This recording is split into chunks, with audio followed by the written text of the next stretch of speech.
What is up, YouTube fans? It's your boy Skyangel, aka the Gaming Poet. I'm just an entertainer, YouTube gamer trying to bring peace to the world through the gaming media. Don't hate, just rate and appreciate and sit back and enjoy the show.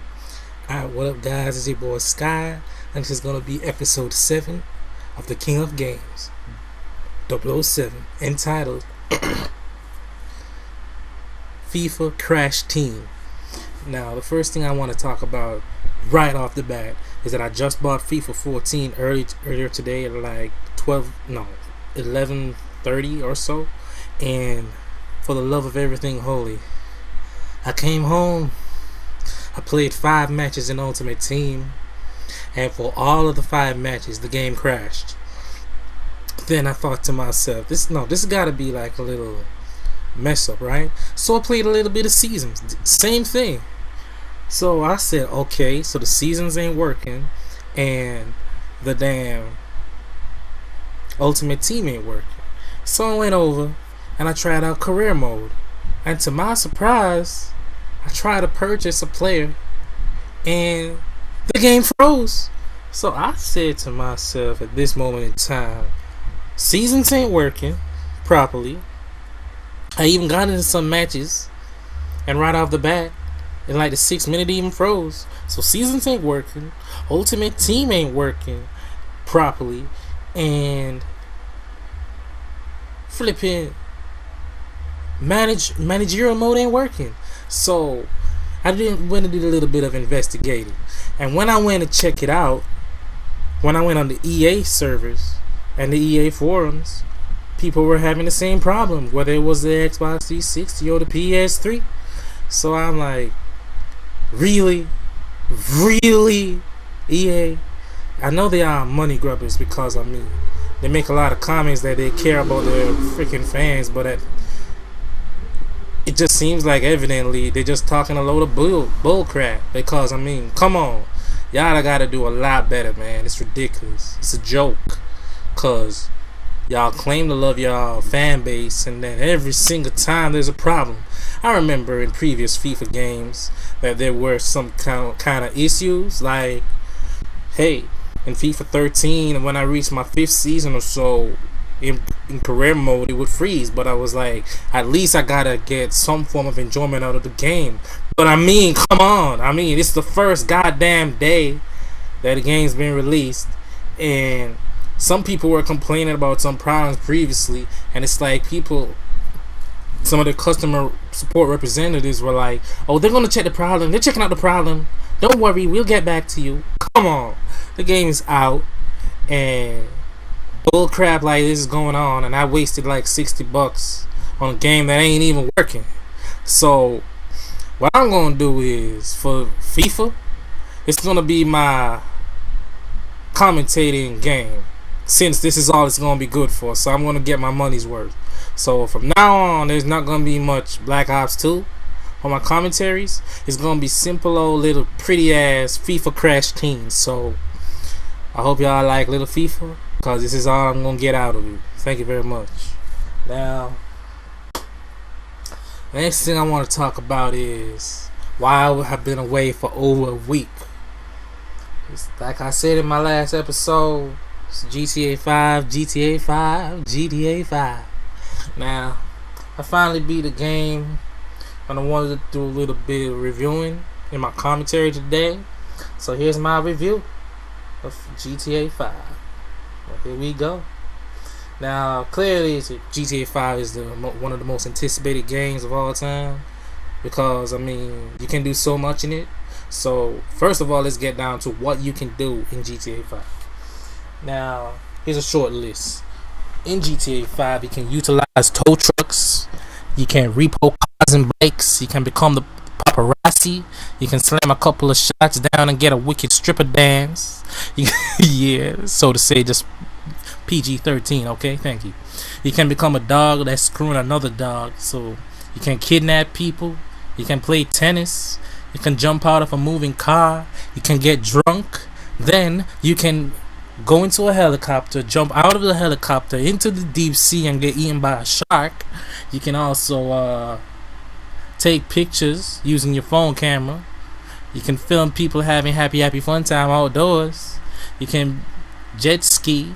You can compete in land and sea tournaments like boat racing and car racing. You can chase after a stolen boat and have people jump to and from the car on it, and so much more. Definitely, it's a really intense game. I think you should check it out. The game does a really great job of introducing itself, starting with a backstory for your playable characters, and then it gets into the in-depth part. As you progress through the game, you understand that one of the characters is an early retiree, and he has to at some point get back into the game because some events happen that cause him to actually have to do so. But when he gets back into the game, he loses his family, and it kind of makes him get really depressed, and he went into some therapy sessions, but apparently the therapy ain't working.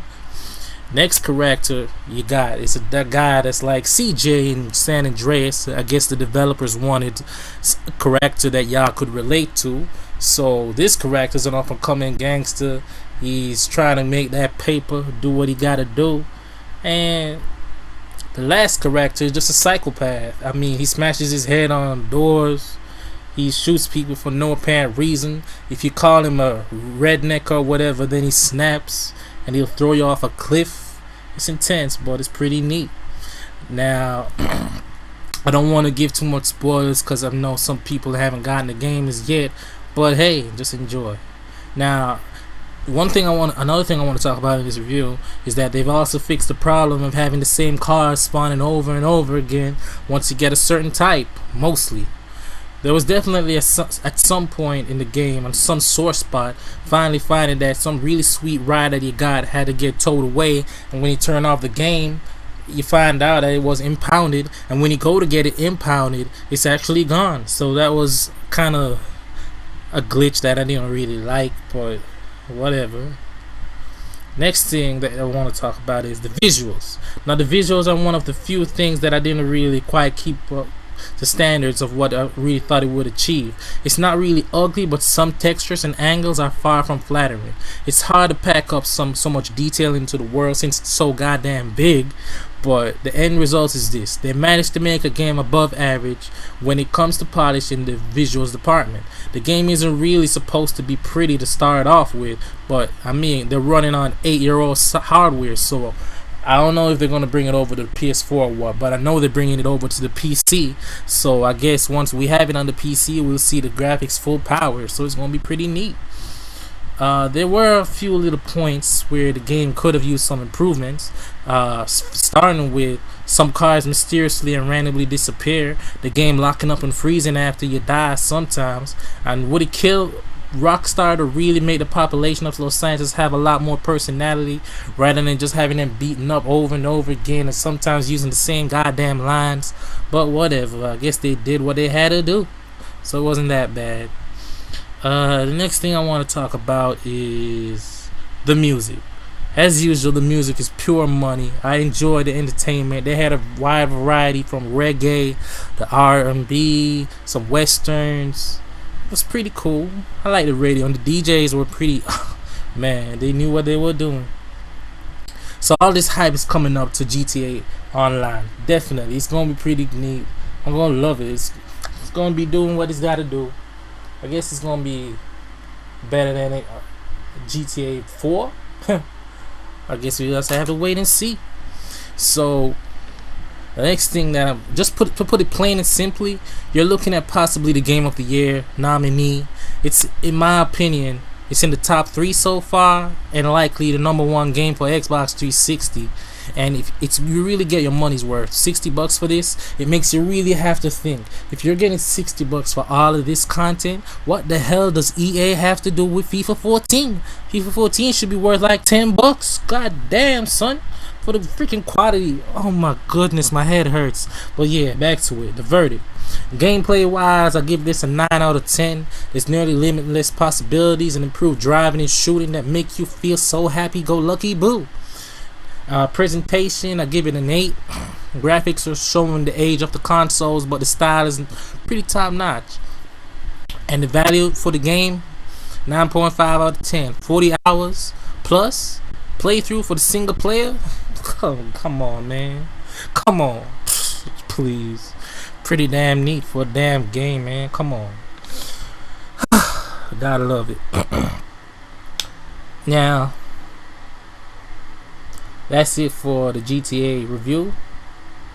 Next thing I want to talk about today is that Hideo Kojima, that's the creator of Metal Gear Solid series, he says he's not sure if he wants to direct another Metal Gear Solid game. Now, over the years, personally, what I've seen with this guy is that he doesn't necessarily seem like he enjoys actually creating the game so much. He seems like he prefers to actually just simply direct. Now, I guess that's understandable, seeing that in most of the Metal Gear games, you get such an in-depth story and you feel so complete after playing it. Maybe he just wants to venture into new heights, but I guess if this last Metal Gear Solid is gonna be everything that he's gonna pile into directing wise, and then he's gonna venture forth into directing like movies and whatnot, then I guess I'll be content, because I thought that fourth one was gonna be it, but whatever.